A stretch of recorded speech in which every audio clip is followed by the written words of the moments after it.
तर बारामतीतून अजित पवार गटाकडून जय पवार यांना उमेदवारी दिली जाईल अशा चर्चा सध्या सुरू आहेत।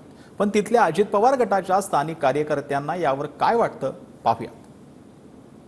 आपल्यासोबत बारामती तालुक्याचे राष्ट्रवादी काँग्रेसचे अध्यक्ष संभाजी नाना होळकर आहेत। नाना, काय वाटतं? आज दादांनी एक वक्तव्य केलेलं आहे की येणाऱ्या काळात जय पवार निवडणूक लढवतील। कोणत्या कार्यकर्त्यांनी, ही पत्रकारांनी विचारलेला प्रश्न आहे, कोणत्या कार्यकर्त्यांनी आमच्या तालुक्यातून जयदादा पवारांची मागणी केलेली? माझ्या माहितीत तर त्या ठिकाणी इथं नाही।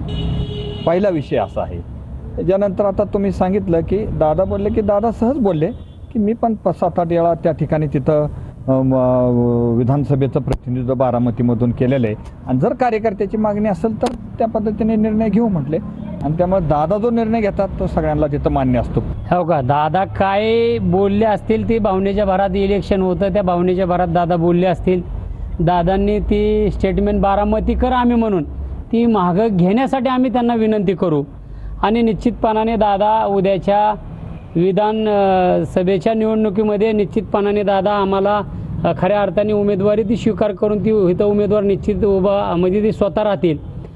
दादा नसतील हे बारामतीकर कल्पनाच करू शकत नाहीत।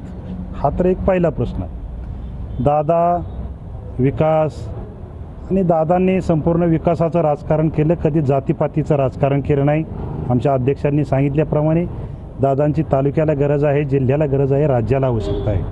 दीपक कापरे, बारामती।